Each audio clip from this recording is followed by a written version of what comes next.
Don't know about you, but I'm very excited. Equalizer 3 is coming to Netflix. Isn't it? I'm thrilled. 1st of March, Equalizer 3, Denzel Washington. Nobody can beat Denzel Washington. He just kills everybody, and he times it. It's fantastic. It's all about revenge. He's always the good guy. Those movies are fantastic. I've heard excellent reviews. I've been building up the juices to really enjoy this movie, and I didn't think it was going to happen so soon. Equalizer 3 on Netflix. And then more good news, Killing Eve. Killing Eve is fantastic with Sandra Oh. Serial killer. She gets caught, she doesn't get caught. Is she good? Is she bad? She's bad. Is she bisexual, gay? What is she? We don't know. It's just fantastic. Saw Killing Eve, the first 3 seasons on Hulu.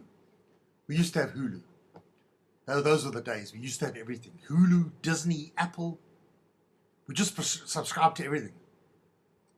Then who's got money? Who's got time?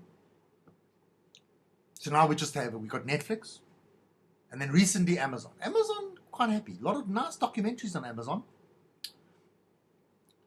So Equalizer 3. I don't know why it's called Equalizer, because there's no one equal. There's nobody equal to Denzel Washington. He just kills. I was going to say beat them up. He kills them. Denzel Washington he's just fantastic. He's very underrated. Yes, he's won Oscars, but people don't realize how good he is. He probably hasn't done comedy. But you know what? Meryl Streep hasn't done action, senseless violence movies. So, can't do everything. Everyone considers Meryl Streep to be the best. Bobby De Niro, I call him Bobby. You can call him Robert. Robert De Niro. Yes, Robert De Niro, he's done all those movies. Senseless violence. He was in that movie Heat with Al Pacino. That movie was a bit deeper. It wasn't just senseless, but just an example. He's done it all. It's fantastic. They should do a bit of a mashup. They should have a movie. Somebody with some thinking out the box. Put Meryl Streep in a movie with Denzel Washington. It'd be fantastic. Be fantastic. Meryl's never done the senseless violence and the action. Yeah, she did Holocaust stuff, but that's also historical. It's a lot deeper, more meaning. It's meaningful. Meryl's got a.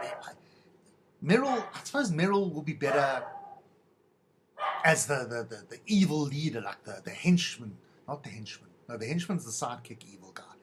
She's like in charge of the evil organization. She would be really good at that. I don't think I would put Meryl into the position of actually killing everybody. There could be a scene where she's got a knife and she's busy hugging somebody, but she's actually going to kill them, and she sticks the knife. Either you can go pancreas, you can go liver, you can go abdominal aorta. I'm thinking abdominal aorta. Meryl can do that kind of kill.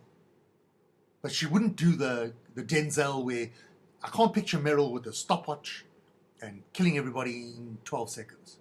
That wouldn't be Meryl.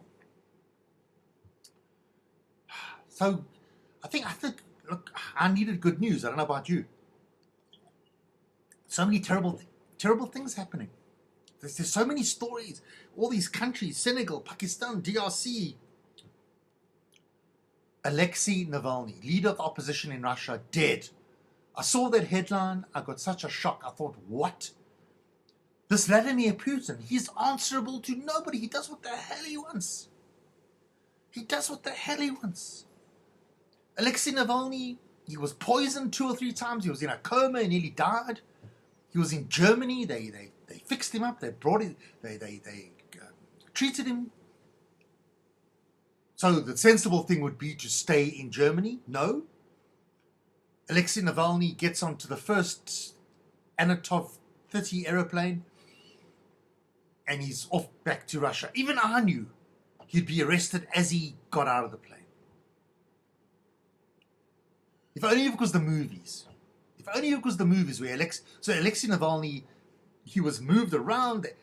His lawyers, his family, they didn't know where he was for 2 weeks.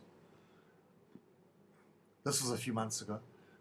Then they discover he's in this penal colony in the Arctic Circle,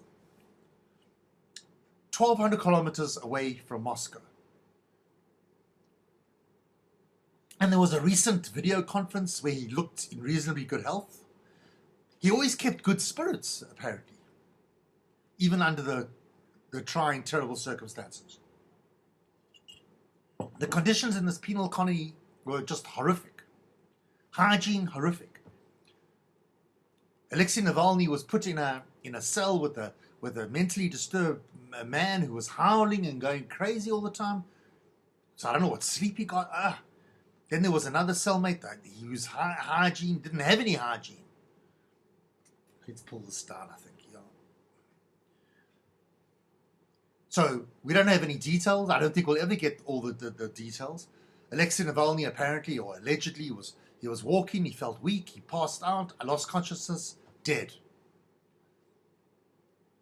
The family are demanding his body. What can you demand anything in Russia? You can't do anything. You can't even have a memorial. You can't even light a miserable candle. You can't even light a candle for Alexei Navalny and have a little vigil. You get arrested. People have got arrested. I saw there was a little story. A woman was sentenced to 15 days in jail for having a memorial or some kind of a ceremony for Alexei Navalny. If only it was the movies. You know, Alexei Navalny, Arctic Circle, makes friends with some other prisoners. They got an escape plan. The warden of the prison has got a not a jet ski, a mobile skier. They find the keys, they steal it, they escape. They make it to Alaska. But Alexei says, no, I'm going back to Russia. And he tries to assassinate Vladimir Putin.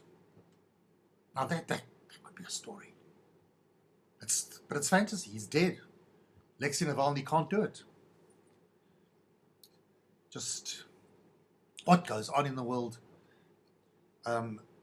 That's where, you know, whenever you watch the Oscars and the Golden Globes, you know, very often these A-list celebrities, they talk about how entertainment